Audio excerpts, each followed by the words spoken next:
बिस्मिल्लाहिर्रहमानिर्रहीम। रब्बि शरह ली सदरी वयस्सिर ली अमरी वहलुल उक़दतम मिन लिसानी यफ़क़हू क़ौली। Dear students, Assalamu alaikum wa rahmatullahi wa barakatuh.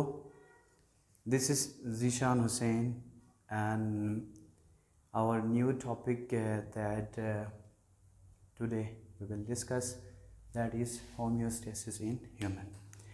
इससे पहले हमने होमियोस्टेसिस इन प्लांट इसको डिटेल में पढ़ लिए हैं, और अगर किसी को होमियोस्टेसिस इन प्लांट है वो समझ नहीं आए हैं तो फिर वो मेरे प्रीवियस जो लेक्चर है उसको देखें, वो ऑलरेडी चैनल पे मौजूद है। तो आज का जो टॉपिक है वो बहुत ज़्यादा क्या है, इंटरेस्टिंग है। हमने ये देखना है कि ह्यूमन बॉडी के अंदर, इंसान की बॉडी के अंदर होमियोस्टेसिस कैसे होते हैं, या होमियोस्टेसिस के लिए जो मेन कितने ऑर्गन्स उसके लिए रिस्पॉन्सिबल है।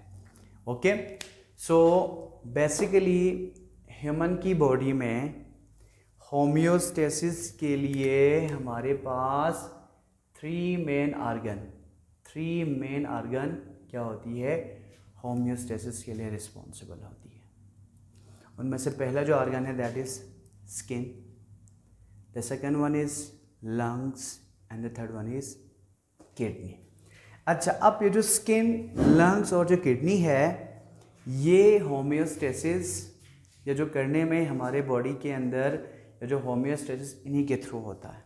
दूसरे आर्गन भी है, बाकी जो थ्री मेजर जो हमारे पास जो मेन जो ऑर्गन्स है जिसका बहुत ज़्यादा रोल है होमियोस्टेसिस में, उसमें से सबसे पहला जो है दैट इज स्किन। अच्छा, अब क्वेश्चन ये है कि स्किन होमियोस्टेसिस कैसे परफॉर्म कर लेते हैं। तो फिर बहुत ही सिंपल है, स्किन को हम ड्यूरिंग कोल्ड टेम्परेचर और ड्यूरिंग वार्म टेम्परेचर की बेस पे इसको समझने की कोशिश कर लेते हैं। आप यहाँ पे गौर से देखें तो आपको क्लियरली समझ आ जाएगा। अब हमारी जो स्किन है ये होमियोस्टेसिस कैसे कर लेते हैं, हमारी बॉडी को कैसे मेंटेन रखते हैं इन्वायरमेंट के हिसाब से। अगर फॉर एग्जांपल जो इन्वायरमेंटल जो कंडीशन है वो बहुत ही ज़्यादा कोल्ड, सर्दियों का मौसम स्पेशली, या जो मरी की बात कर ले, स्पेशली गिलगित बल्तिस्तान की बात कर ले, तो फिर यहाँ पे एक्सट्रीमली क्या होती है, कोल्ड होती है। तो उस कंडीशन में हमारा जो स्किन है हमारी बॉडी को मेंटेन रखने के लिए क्या कर लेते हैं, तो फिर यहाँ पे जो कोल्ड इन्वायरमेंट में या जो टेम्परेचर बहुत ही ज़्यादा क्या हो, एक्सट्रीमली कोल्ड हो, तो फिर हमारा स्किन क्या कर लेते हैं, बिल्कुल हमारे स्किन के ऊपर जो क्या होती है, जो हेयर होती है ना, जो हेयर्स होते हैं वो क्या हो जाते हैं, इरेक्ट हो जाते हैं, और इस अमल को कहा जाता है गूस बम्स बनते हैं। क्या होते हैं, गूस बम्स बनते हैं। अब इसका फ़ायदा क्या होगा, गूस बम्स बनने का फ़ायदा ये होगा कि ये अंदर मौजूद जो हीट है, क्योंकि हमारे बॉडी के अंदर है, इस हीट को बाहर जाने से ये क्या कर लेते हैं, उसको स्टॉप कर लेते हैं, रोक देते हैं, जिसकी वजह से जो हीट है वो हमारे बॉडी से निकल रहे होते हैं नॉर्मली, वो क्या हो जाते हैं, गूस बम्स बनने से वो रुक जाते हैं।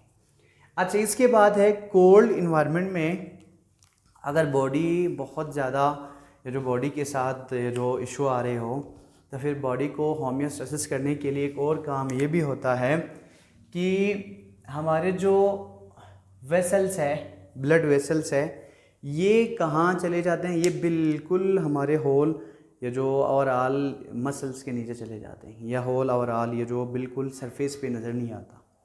इस अमल को कहा जाता है वेसो कंस्ट्रिक्शन होता है। क्या होता है, वेसो कंस्ट्रिक्शन होती है, वेसो कंस्ट्रिक्शन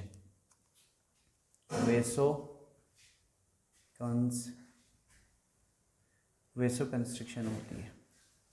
जब हमारे जो वेसल्स है वो कंस्ट्रिक्ट हो जाएं तो फिर ये ऊपर सरफेस पे एक्सप्रेस नहीं होंगे। ऊपर सरफेस पे एक्सप्रेस ना हो तो ऊपर सरफेस से हीट जो लॉस है ना वो क्या होंगे, मिनिमाइज होंगे, कम से कम होंगे। ये भी एक बात है। तो फिर दो बातें हमने यहाँ पे डिस्कस की। कोल्ड इन्वायरमेंट में एक तो गूज़बम्प्स बनते हैं, दूसरा जो अहम बात है वो क्या होती है, वेसो कंस्ट्रिक्शन होती है। हमारे जो ब्लड वेसल्स है वो कंस्ट्रिक्ट हो जाते हैं, वो हमारे होल स्किन के नीचे वाले सरफेस पे चले जाते हैं ताकि हीट को लॉस होने से बचाया जा सके।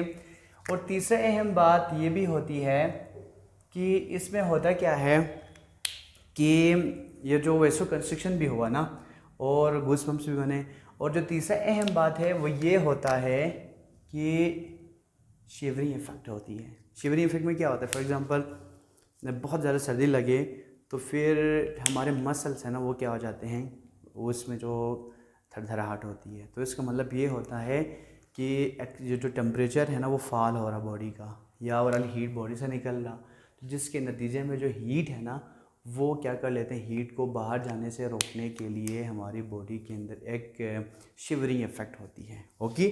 ओके तो फिर ये जो शिवरिंग इफेक्ट है, शिवरिंग की वजह से भी टेम्परेचर को काफ़ी हद तक मेंटेन किया जाता है। ओके तो फिर स्किन का बहुत बड़ा इंपॉर्टेंट रोल है। इसके बाद है वार्म टेम्परेचर की बात कर ले तो फिर गर्मियों में तो एक्सट्रीमली हॉट टेम्परेचर होता है, जैसे कि हमारे पाकिस्तान के जो डाउन सिटीज़ की बात कर लेते फिर वहाँ पे एक्सट्रीमली टेम्परेचर हाई होती है। तो उस कंडीशन में हमारी बॉडी और स्किन का क्या रोल होता है कि बॉडी के टेम्परेचर को 37 ही रखने हैं। अब उसके लिए कोशिश करेगा, टेम्परेचर एक्सट्रीमली हार्ड हो तो फिर एक काम तो ये होगा कि हमारे बॉडी से बहुत ज़्यादा पसीने आएंगे। ओके स्वेटिंग होगी जी, स्वेटिंग होगी। अच्छा अब स्वेटिंग होने के फ़ायदा ये होता है कि ये अंदर से हीट को बाहर लेके आते हैं, हमारे बॉडी के अंदर से हीट को बाहर लेके आते हैं, और हीट है वो हमारे बॉडी के सरफेस से या हमारे जो होल जो माथा जो है ना यहाँ से क्या हो जाते हैं, या हमारे बॉडी के जहाँ से भी पसीने निकल रहे हैं वहाँ से क्या हो जाते हैं, ये जो स्वेट है ना जो पसीना है वो अपने साथ हीट को भी साथ लेके आते हैं। फिर वहाँ पे ऑपरेशन होती है, और आप और मैं बेहतर जानते हैं कि ऑपरेशन हमारी बॉडी को एक कूलिंग इफेक्ट देता है। तो फिर एक कूलिंग इफेक्ट की वजह से हमारी बॉडी का जो टेम्परेचर है ना वो क्या होता है, मेंटेन रहता है। अच्छा इसके बाद है जी दूसरा जो अहम बात है वो बिल्कुल इसका क्या होगा, अपोजिट होगा।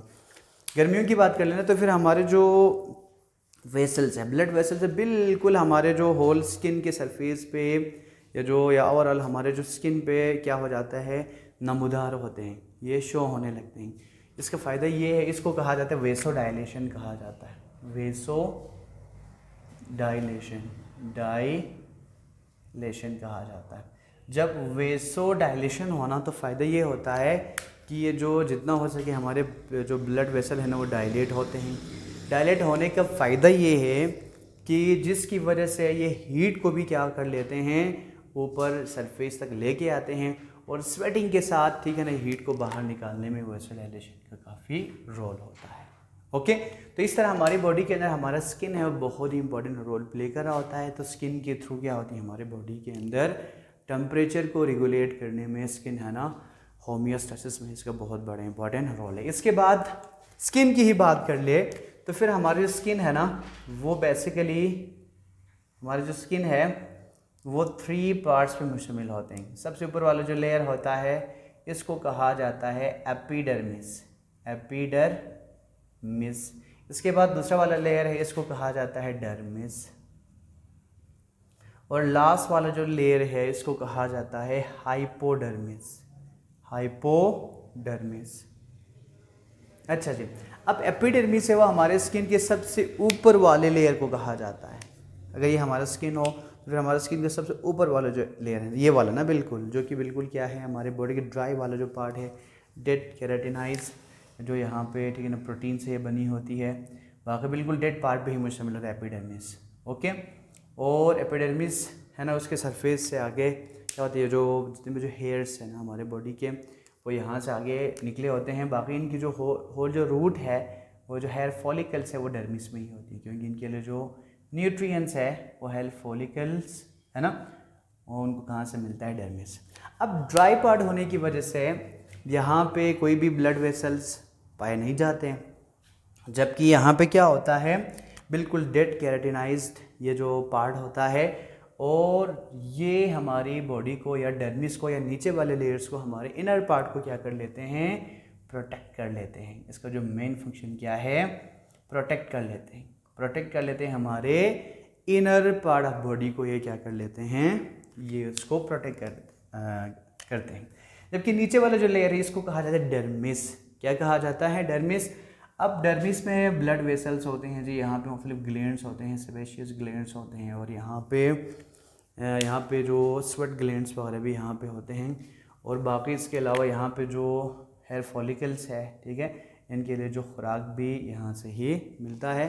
तो फिर यहाँ पे ऑब्वियसली यहाँ पे ब्लड होता है, ऊपर वाले पार्ट में ब्लड नहीं होता। इसके बाद जो लास्ट पार्ट है, दिस इज कॉल्ड हाइपोडर्मिस। इसको कहा जाता है हाइपोडर्मिस। अब ये जो हाइपोडर्मिस है ये डर्मिस के नीचे होते हैं, और यहाँ पे फैट का पूरा लेयर होता है, यहाँ पे पूरा एडिपोज टिश्यूज यहाँ पे होते हैं, जो कि जहाँ क्या होते हैं, जो फैट वगैरह है, जो एक्स्ट्रा जो ग्लूकोज वगैरह आपने लिए हैं, वो जब बच जाए मेटाबॉलिज्म के बाद वो यहाँ पे स्टोर होने लगते हैं। तो वो यहाँ हाइपोडर्मिस वाले रीजन में क्या हो जाते हैं, स्टोर हो जाते हैं वक्त आने पे, और फ़ौरन, ठीक है ना, जो अगर हमारी बॉडी को टाइम पे अगर वो ना मिले, ग्लूकोज की कमी हो, रेस्पिरेटरी जो फ्यूल जो कहा जाता है ग्लूकोज को, वो ना मिले, तो फिर क्या हो जाती है, यहाँ पे जो एडिपोज टिश्यू है, जो सिंपल से बात यहाँ पे चर्बी है, उसकी मेटाबॉलिज्म होना स्टार्ट हो जाते हैं। तो जिनका जो वेट ज़्यादा है, तो इनके लिए मेरा यही मैसेज है, वो कोशिश करें कि ग्लूकोज को कम से कम ले लें, और जितना हो सके फूड है ना सिंपल चीज़ों पे रखें। बाकी ये फ्रूट्स को ज़्यादा से ज़्यादा इस्तेमाल करें। फ़ायदा ये होता है जिसकी वजह से आपकी जो एडिपोज टिश्यू है, जो चर्बी यहाँ पे, सिंपल से बात यहाँ पे क्या है, जमा है, ये ख़ुद यहाँ से क्या हो जाते हैं, इनकी मेटाबॉलिज्म होती है, और मेटाबॉलिज्म होने के बाद या यहाँ से ये जो इनको एटीपी बनाने के लिए या एनर्जी बनाने के लिए इनको इस्तेमाल किया जाता है। यूं आपकी बॉडी के अंदर जो वो है ना, ये जो फैट जो लेवल है ना, वो क्या होता है, कम होता है, और वेट लॉस में बड़ा कारआमद साबित हो सकते हैं। अगर आप ग्लूकोज को कम ले लें, ऑयली चीज़ों को कम ले लें, तो काफ़ी हद तक बेहतर हो सकते हैं। अच्छा, इसके बाद है जी नेक्स्ट, ये जो ऑर्गन है that is responsible for homeostasis, उसमें से दूसरे ऑर्गन का नाम है जी लंग्स। क्या है, पहले चैप्टर में हमने डिटेल में बात की लंग्स के हवाले से। लंग्स कैसे हमारी बॉडी के अंदर ये जो होमियोस्टेसिस परफॉर्म कर लेते हैं। लंग्स का जो मेनली फंक्शन ये है कि ये क्या कर लेते हैं, हमारी बॉडी के अंदर होमियोस्टेसिस ये जो परफॉर्म करने के लिए ये कार्बन डाइऑक्साइड को क्या कर लेते हैं, बॉडी से रिमूव कर लेते हैं, और इसके साथ साथ ऑक्सीजन को क्या कर लेते हैं, इनटेक कर लेते हैं। तो जिसकी वजह से अगर खुदा ना खास्ता ये दोनों ना हो, तो फिर हमारा बॉडी मेंटेन नहीं रहेगा, तो फिर हमारे बॉडी की सर्वाइवल पॉसिबल नहीं होगी। तो इसका मतलब है कि लंग्स है, इसके बारे में डिटेल में पहले चैप्टर में पढ़ा है, इसमें कुछ चीज़ें हैं ना वो ऐड कर सकते हैं। तो सिंपल सी बात, इनहेलेशन और एक्सहेलेशन में लंग्स का बड़ा इंपॉर्टेंट रोल है, और जिसकी वजह से पूरा हमारा रेस्पिरेटरी सिस्टम चलता है, और रेस्पिरेटरी सिस्टम अगर प्रॉपर्ली काम ना करे, तो फिर हमारे ब्लड को ऑक्सीजन नहीं मिलेंगे, हमारे ब्लड को ऑक्सीजन ना मिले, तो फिर हमारे सेल्स तक ऑक्सीजन कैरी करना, ठीक है ना, ये पॉसिबल नहीं होगा। जब ये पॉसिबल ना हो, तो हमारी लाइफ भी पॉसिबल नहीं होगी। इसके बाद है जो नेक्स्ट दैट ऑर्गन, इसको कहा जाता है किडनी। क्या कहा जाता है, किडनी। अब किडनी हमारी बॉडी के अंदर होमियोस्टेसिस कैसे परफॉर्म कर लेते हैं, तो किडनी का जो फंक्शन है, ये हमारी बॉडी के अंदर साल्ट और हमारे बॉडी के अंदर वाटर की जो कंसंट्रेशन है, उसको हमारी बॉडी के अंदर क्या कर लेते हैं, मेंटेन कर लेते हैं या मेंटेन रखते हैं। तो फिर किडनी का इस हवाले से बहुत ही इम्पोर्टेंट रोल है। तो फिर किडनी की ये जो फीचर्स को, फंक्शंस को यहाँ पे स्टडी करने के लिए पूरा हमारे पास नेक्स्ट टॉपिक ही किडनी होगा। तो फिर किडनी के हवाले से मज़ीद हम डिटेल में पढ़ लेते हैं। तो फिर किडनी का जो मेन फंक्शन यही है कि इस वाटर और साल्ट लेवल को ये बॉडी के अंदर मेंटेन रखते हैं। और किडनी का दूसरा फंक्शन ये है कि ये हमारे बॉडी के अंदर से वेस्ट, नाइट्रोजनस जो वेस्ट मटेरियल है, मेटाबॉलिक जो वेस्ट मटेरियल है, उसको क्या कर लेते हैं, अलग कर लेते हैं। अच्छा, ब्लड से, तो फिर एक तो दूसरा इसका जो मेन फंक्शन ये है कि ये हमारे ब्लड को फिल्टर कर लेते हैं। ब्लड फिल्ट्रेशन किसके थ्रू होती है, किडनी के थ्रू होती है, ब्लड फिल्ट्रेशन होती है। और दूसरा, जब ब्लड फिल्ट्रेशन हो तो जो कचरा जो निकाले है ना, ठीक है, उसको फ़िल्टर किया है, जो फिल्ट्रेट है, ठीक है, जो कि लास्ट में जो वेस्ट ही होता है, दैट इज़ अब उसको हम कहा जाता है यूरिन फॉर्मेशन होती है, यूरिन फॉर्मेशन। तो हमारे किडनी का जो मेन फंक्शन यही है कि ये ब्लड फिल्ट्रेशन में इसका बड़ा इंपॉर्टेंट रोल है और यूरिन फॉर्मेशन में इसका बड़ा इंपॉर्टेंट रोल है। जब ये दोनों हो तो फिर साल्ट और वाटर लेवल बॉडी में क्या होती है, मेंटेन होती है। तो इन शॉर्ट तो हमने आज ही पढ़ा कि इंसानों में, ह्यूमन की बॉडी के अंदर होम्योस्टेसिस के लिए ये जो मेजर 3 ऑर्गन्स, और भी बहुत सारे हैं, मेन की बात करिए, 3 ऑर्गन रिस्पॉन्सिबल है। The first one is skin, and the second one is lungs, and the third one is kidney. अब ये 3 ऑर्गन से बहुत इंपॉर्टेंट रोल प्ले कर लेते हैं और इन्हीं की वजह से हमारे बॉडी के अंदर क्या होती है, हमारे बॉडी की होम्योस्टेसिस है, या हमारी बॉडी है मेंटेन होता है, वो हमारी बॉडी इक्विलिब्रियम में आ जाते हैं और इस तरह हमारी सर्वाइवल क्या हो जाती है, पॉसिबल हो जाती है। तो उम्मीद करता हूँ कि आज का जो लेक्चर है वो आपको बेहतर तरीके से समझ आया होगा। अगर आप में से कोई स्क्रीनशॉट लेना चाहें तो फिर ले सकते हैं, ताकि एक पूरा ओवरव्यू है, जिन्होंने पूरा लेक्चर सही तरह नहीं सुना हो तो फिर इसका एक होल आपने वो स्क्रीनशॉट लेना है, फिर आपने उसको इस पर नोट्स बनाने की कोशिश करें, तो फिर आप नोट्स बनाना भी सीख जाओगे, तो फिर आपको किसी के भी नोट्स के पीछे जाने की ज़रूरत नहीं पड़ेगी। तो फिर कोशिश करें, और उम्मीद करता हूँ क्लियरली समझ आया होगा। तो आज के लिए इतना ही काफ़ी है। नेक्स्ट एक और वीडियो के साथ फिर मिलते हैं। अपना ख्याल रखें। अल्लाह हाफिज़।